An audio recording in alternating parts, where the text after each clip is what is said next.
Pourquoi Chronique Labac?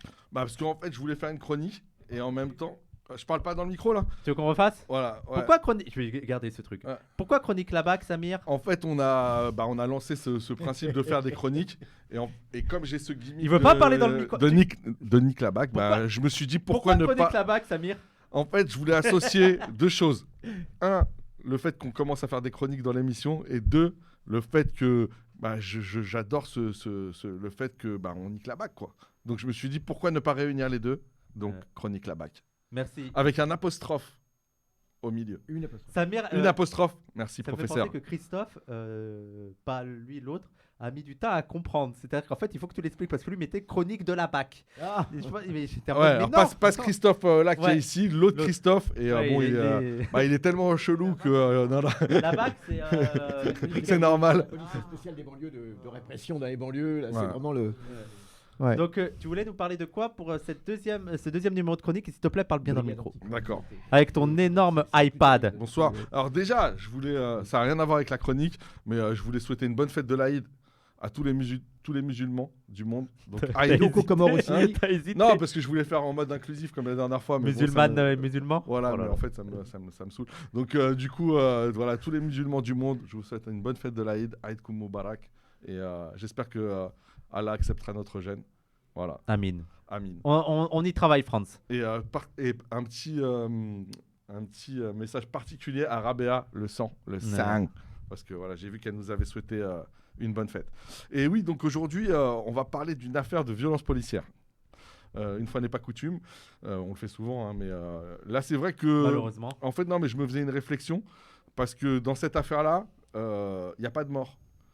Et souvent, on parle des affaires de violence policière quand il y a des morts, tu vois. Il y a des Et, exceptions comme Théo, par exemple, mais Bien sûr, c'est vrai que. j'ai dit souvent. Oui, J'ai oui, dit non, mais souvent. je. Ouais, non, mais on peut intervenir dans ma chronique, il n'y a pas de problème. J'allais C'est dire... open bar. J'ai l'impression que c'est ironique, hein, cette phrase. C'est Cooper de parole friendly. Excuse-moi, vas-y. Non, franchement. Donc voilà. Et pourquoi c'est que en fait, je me faisais cette réflexion, je me disais, peut-être, justement, et alhamdoulilah, il n'y a pas eu de mort récent, malgré tous les efforts de la police française, que ce soit à Sainte-Soline, que ce soit toujours dans les banlieues françaises comme d'hab. Il n'y a pas eu de nouveaux morts sous la violence, enfin sous les coups de feu ou les coups tout court de la police française. Donc réjouissons-nous pour ça, si je puis dire. Mais surtout, faisons en sorte que ce soit un temps politique où justement on n'est pas en train de pleurer des morts et on n'est pas en train d'être dans une colère, j'allais dire, extrême, si je puis dire, un niveau de colère acceptable pour peut-être avoir un peu plus de conscience de ces problématiques et peut-être aussi pouvoir politiser un peu plus sereinement la question. Pas attendre que le pire arrive. Voilà. Enfin... Le pire avec un E. Et donc l'affaire dont je vais parler, elle s'est déroulée à Paris le jeudi 13 avril au soir. D'accord ? On est donc dans Paris, dans le 20e arrondissement. Voilà. Et donc, petit rappel des faits rapidement, peu avant minuit, dans le 20e, donc, il y a un scooter qui transporte trois jeunes gens. Il y a Safiatou qui a 17 ans, il y a Ilan qui a 14 ans et il y a Salif qui a 13 ans. Ah ouais, des jeunes. Des très jeunes. Et j'ai vraiment fait des recherches pour trouver leurs prénoms parce que je me suis rendu compte aussi que dans d'autres affaires, lorsque c'était des personnes blanches, souvent on nommait les personnes pour entre guillemets, tu vois, bien signifier, les humaniser, etc. Et là, j'ai lu pas mal d'articles et en fait, ils étaient pratiquement jamais cités. Ouais. Donc, je tenais vraiment à citer leurs prénoms. Et bien sûr, on comprendra à travers les prénoms qu'il s'agit, et c'est le cas, il s'agit d'indigènes, quoi, des Noirs et des Arabes, hein, comme on dit chez nous. Et donc, il y en a un des trois, donc ils étaient à trois sur un scooter, bon, c'est un peu original comme situation, et dont un n'avait pas de casque. J'ai su aussi après que c'était un scooter de location. Vous savez, les scooters un peu comme les Vélib. D'accord. Et donc, ils ont été poursuivis par une voiture. Il y a une petite qui est toujours dans le coma, c'est ça ? Non, attendez. Tranquille, les gars, tranquille. Ça va le faire, vous inquiétez pas. Donc, ils ont été pris en chasse par une patrouille de la police, donc la police de Paris qui dépend donc de la préfecture de police, de sinistre mémoire. Semble-t-il, il y aurait eu un refus d'obtempérer, donc un refus de se soumettre à l'injonction de s'arrêter. Et donc, dans cette situation, le scooter s'est retrouvé au sol et les trois jeunes donc expulsés du scooter. Et donc, il y a eu des blessures assez importantes. Safiatou, notamment, qui a eu des côtes cassées, une fracture de la colonne vertébrale, une hémorragie interne. Elle a été mise un temps pendant... elle a été mise pendant un temps en coma artificiel, mais alhamdoulilah, elle est sortie de ce coma et aujourd'hui, ses jours ne sont plus en danger. Son frère touché au foie et le troisième jeune homme touché au genou. D'accord. Je voulais pas, j'ai évoqué la question du casque parce que en fait, dans les médias, on sentait que c'était un argument qui allait dans le sens de vouloir toujours minimiser. De vouloir dénigrer, voire criminaliser. Genre, c'est leur faute. Voilà, les auteurs. On sait que souvent dans les histoires de violences policières, dans les 24 heures, on a le CV du gars. Ouais. Il était connu défavorablement des services de police. Ouais. Il a fait du trafic de stupéfiants, etc. Il a un frère il a un cousin qui a... Voilà. Et là, il y avait tellement rien. Ouais, il y avait tellement rien qu'ils ont quand même sorti. Ah ouais, mais il y en a un qui n'avait pas de casque. Ouais. D'accord. Donc, ce qui signifierait, ce qui sous-entendrait que, en fait, lorsque trois jeunes gens, noirs et arabes, sont sur un scooter, bon, s'il y en a un qui n'a pas de casque, on a le droit de le percuter. Voilà, on a le droit de le percuter. Mais il n'a pas de casque, faites-le tomber. Et en tout cas, on a le droit de mettre en danger. Zemmour était là à raconter on a le droit de mettre en danger les individus. Les individus. Et donc, c'est pour ça que je poserai cette question. Est-ce que All Lives Matter ? Ouais. Voilà. Ou est-ce qu'il y a des vies qui comptent moins que d'autres. Voilà, qui comptent moins que d'autres. Et là où on entre, j'allais dire, dans le côté exceptionnel, parce que malheureusement, des policiers, enfin des policiers qui prennent en chasse des jeunes en 2 roues, etc., ça arrive pratiquement tous les jours. On sait qu'il y a une pression populaire pour qu'il y ait de plus en plus de répression de ce qu'on appelle les rodéos, de ce qu'on appelle également la bike life, etc. Mais pas ceux de la Bravem. Et notamment... et on a entendu ce salopard de Zemmour s'exprimer, on parle du contact tactique. Alors celle-là, je l'adore, tu vois, parce qu'en fait, ils ont toujours une manière comme ça euphémisée. Je ne sais pas si Maître Capello pourra peut-être me corriger. Euphémisante, c'est bon ? Ça marche ? Moi, j'aurais dit euphémisationné. Mais... Après, je suis pas un expert. Ça, c'est là où tu vois que tu n'as pas d'amis, tu vois. C'est là où tu vois que tu n'as pas d'amis. Allez, bâtard. Parle dans le micro, il fait des trucs primés. Les gens, ils essaient de faire des bons trucs. Ça, c'est pas... Allez. Ouais, c'est pas chronique la bac, c'est chronique la chronique en fait. C'est Nick la chronique. Vas-y. Allez, continue. Mais putain. Donc c'est là où on entre dans le côté un peu surréaliste. Voilà, c'est bon, surréaliste. Oui. C'est que les policiers, donc ils étaient 3 dans le véhicule. Et ils ont donné une première version. Il y a eu la version 1 et il y a eu la version 2. Dans la version 1, ils n'ont pas touché le véhicule. D'accord. Ils n'ont pas touché le véhicule. Le véhicule a perdu, comme ils disent dans ce cas-là, voilà, ouais. le conducteur a perdu le contrôle du véhicule. Sauf que c'était sans compter avec la présence de Méline. Je cite son nom aussi parce qu'elle est passée sur les médias. Ouais. Et cette magnifique personne, Méline, a non seulement filmé, elle a interpellé les policiers, pas interpellé comme ça, mais interpellé dans la rue. Vous verrez la vidéo, je vous invite à la voir, elle dure 1 minute 30, où vraiment elle leur rentre dedans, quoi. Elle leur dit, mais vous faites quoi ? Parce qu'en fait, non seulement ils ont percuté le véhicule, c'est-à-dire qu'il y a un premier agent qui a essayé d'ouvrir la porte pour faire tomber le véhicule, chuter le véhicule. Intentionnel, quoi. Et vu que c'était, ça n'avait pas fonctionné, c'est des criminels. Le véhicule a fait une embardée et a percuté l'avant du véhicule, a percuté le scooter. Ils l'ont reconnu. Hein. Ouais. Là, ce que je dis, c'est pour ça que je me permets d'être aussi catégorique, c'est qu'ils l'ont reconnu. Même eux, Et attends, c'est pas fini. C'est que on le voit aussi dans la vidéo. Ils ont avant que les secours arrivent, ils ont enlevé les casques Ah oui. des jeunes. Et ça, on sait très bien, si on a fait un peu de secourisme, Oh là là. que c'est ultra grave. Bah, bien C'est-à-dire sûr. que la fille, par exemple, elle a une fracture des vertèbres. Tu peux la paralyser, la Ah oui, rendre, en la ensemble, rendre comme ça. paraplégique ou tétraplégique en faisant ça. Bien Et sûr. ça a été filmé, c'est factuel. Ouais. Ensuite, c'est pas non mais c'est une histoire de fou. Hein. Ouais. Ensuite, ils ont commencé à interroger les jeunes. On entend un des policiers Pendant qui qu'ils dit sont blessés. pendant qu'ils sont allongés par terre. Ah oui. Pendant qu'ils sont allongés par terre, t'entends un policier qui dit mais pourquoi vous vous êtes pas arrêté?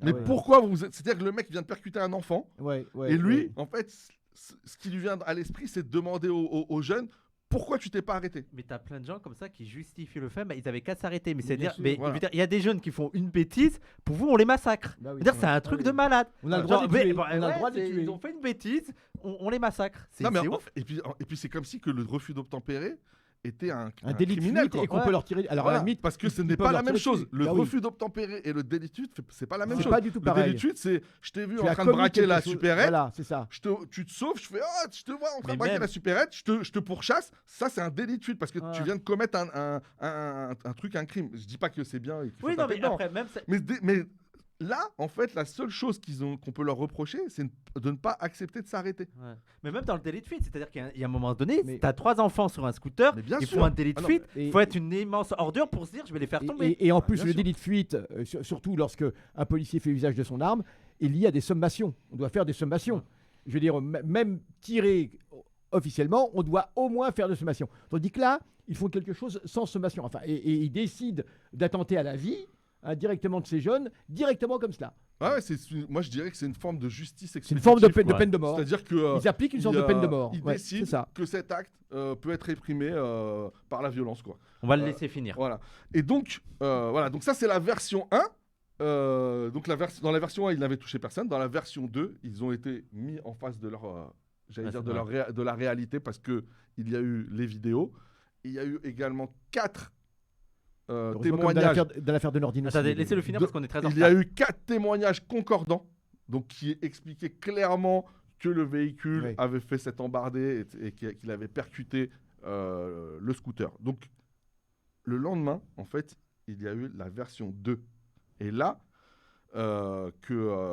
donc il semble clair aujourd'hui qu'après une tentative misérable de dissimulation des faits et la production, et là c'est là où ça peut devenir prod. encore très très Laissez-le grave, finir. la Laissez-le production d'un faux rapport C'est ça. de la part des policiers. C'est-à-dire que là, on entre dans le faux en écriture, Ah oui. et c'est un délit très très Très grave grave. pour un policier, oui, qui encourt des années et des années de prison. Donc on est peut-être dans un moment un peu historique, j'allais dire, dans la lutte contre les violences policières, parce que là, les faits sont tellement constitués que Ouais. ça va être très difficile pour eux de s'en sortir.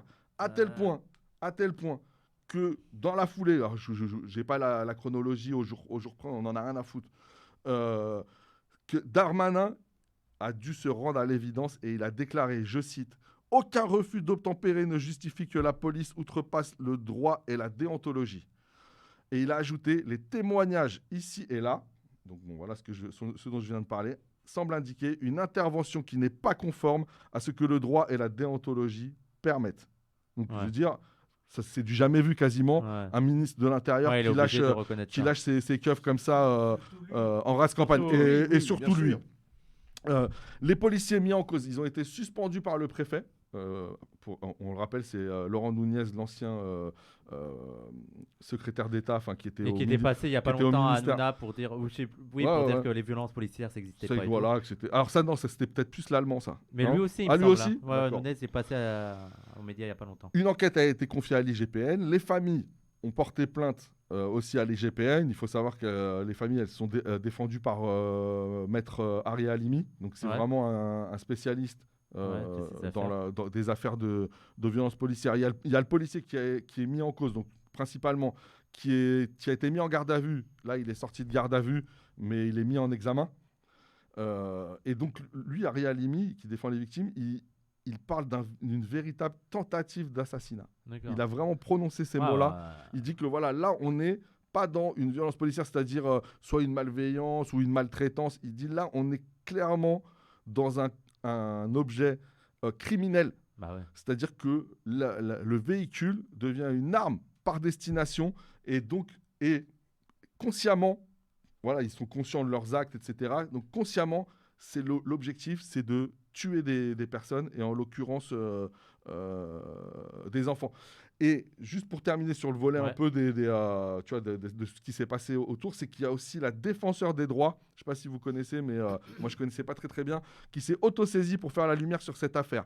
Et donc cette affaire qui donc, met en lumière aussi de sérieux dysfonctionnements, selon elle, au sein de la police. C'est-à-dire que la défenseur des droits, c'est une sorte de fonctionnaire, enfin c'est une fonctionnaire juridique très très haut placée dans l'État, mais qui est quand même indépendante et qui peut être saisie ou s'auto-saisir lorsque des points comme ça de fonctionnement de l'État sont... Elle est intervenue sur Wambouchou pour dénoncer. Oui. Donc voilà, on peut lui accorder... Il y a encore des fonctionnaires un peu... Alors voilà, il se passe aussi... moi ça me rappelle l'affaire de Nordine et Meryl aussi. Mais j'allais en parler, c'est pas grave. Il faut faire très vite parce que c'est moins 25 là. Et parce que là aussi... Je pensais que ça durait 5 minutes. Et surtout... non, mais attends, c'était... tout le temps, les gars. Non, même sans interruption, c'était plus... sûr. Ah oui, ça si tu veux, on fait juste en disant... Samir, on est à 10 minutes minimum là. En disant qu'on ne compte plus le nombre de jeunes qui ont été tués de cette façon. Je dis, on ne compte plus le nombre de jeunes qui ont été tués de cette façon. Hein. Merci, ça arrivait très souvent, ces histoires de policiers qui coursent comment des jeunes, hein, en scooter, etc., et qui les font chuter. C'est vraiment pas la première fois. Ça arrivait à Villiers-le-Bel, ça arrivait dans des tas d'endroits. Allez, alors juste pour essayer de finir quand même, voilà. Donc c'est une affaire qu'il faut prendre extrêmement au sérieux. Vraiment, là, j'appelle solennellement toutes les organisations à se saisir de cette affaire. Il faut rendre à César ce qui appartient à César. C'est Street Press qui a été parmi les premiers à déclencher. Il y a Mediapart qui a fait un gros article et tout. Mais franchement, voilà, Street Press, sur ce coup-là, ils ont fait le taf. Et il faut le reconnaître. Et au niveau politique, moi, je trouve que pour l'instant, c'est assez... J'allais dire timide, c'est pas très... C'est mou. Hein. Voilà, c'est un peu mou. Par contre, il y en a un qui est jamais mou en la matière, c'est Zemmour. Alors lui, qui est vraiment... voilà, il est favorable à ce qu'il appelle le contact tactique. Allons-y, allez-y, tamponnez les scooters et tout ce que vous voulez. Tamponner un scooter avec une ado dessus sans casque, pour moi c'est totalement irresponsable. Déjà que le scooter en lui-même c'est dangereux. C'est totalement irresponsable. Mais qu'est-ce qu'ils ont dans le crâne ces policiers qui font ça? Non mais ils veulent tuer, c'est absolument hallucinant cette histoire. Et pour terminer, conclure. Voilà, parce que bon, alors j'aurais pu encore un petit peu, mais bon, peut-être qu'on pourra faire une partie 2. On pourra peut-être faire une partie 2. Mais non, parce que... Non, mais ça y est, non, mais moi je peux finir, il n'y a pas de souci. Mais parce que en fait, si tu veux, je voulais un petit peu élargir. C'est-à-dire que la question justement du scooter, parce que les gens sont là, oui, mais ils n'auraient pas dû monter sur le scooter, etc. Et en fait, la réflexion que je me faisais, c'était voilà, des jeunes, on va dire dans des quartiers populaires. Et quelles sont en fait leurs occasions, etc., de pouvoir avoir des activités avec de l'adrénaline. Et je me disais, j'essayais de me mettre dans le cas de jeunes blancs, on va dire, pour faire simple. Hein. Et je pensais à l'histoire des skateparks. Tu vois, je me disais, voilà, à un moment donné, il y a eu l'émergence de la culture skate, etc. Et on a vu pulluler des skateparks partout. Et moi, j'avais cette réflexion de me dire, ces jeunes-là, qui ont eu aussi, qui sont ados, qui ont envie de vivre des sensations, etc., quelque part, peut-être que leur skatepark à eux, c'est aussi la bike life. C'est dans tous les pays du monde, yes, là, voilà. Et en fait, il y a une question qui est posée par ce fait, au-delà de la dimension violence policière, c'est aussi la criminalisation de pratiques. C'est-à-dire qu'en fait, on va... l'État, la bourgeoisie, parfois, va déterminer quelle pratique est acceptable et quelle pratique est délictuelle ou déviante. Et surtout, elle est sanctionne par la mort. Le problème est là aussi. Parce qu'à la limite, qu'il y ait une répression policière. Mais là, on parle de sanctionner des pratiques par la mort. Je veux dire, c'est ça qui est extrêmement grave. Parce que sinon, c'est vrai que, bon, dans le principe, c'est pas bien de rouler sans casque, on est bien d'accord. Voilà, puis à 3 sur un scooter, on est bien d'accord. Là. Le problème, il n'est pas là. Il n'est pas de dire c'est bien, c'est super. Non, il est de dire qu'on va sanctionner ça par la mort. C'est ça le problème. Et si la police se comportait différemment, les jeunes n'auraient... C'est difficile de couper Youssef. Non, je me suis désolé, je suis tue tout le temps. Hein, là. Et si... Non, mais on comprend... Tout le monde rigole dans le plateau. Non, mais attendez, la répression... Vous allez voir ma répression. Tu as déclenché l'hilarité. Vous allez voir ma répression. Alors, Ça, je dis Youssef, et après- que c'est normal que des jeunes aient peur de la police. Le problème, là aussi, c'est que si la police se Après, comportait juste- différemment, Mot de la fin. Alors, si- vraiment, si Normal, la police- c'est ma chronique. Mais non. si la police se comportait différemment, eh bien, ces jeunes J'ai peut-être tout dit, n'auraient ça pas prend peur 30 de secondes. s'arrêter. Voilà, on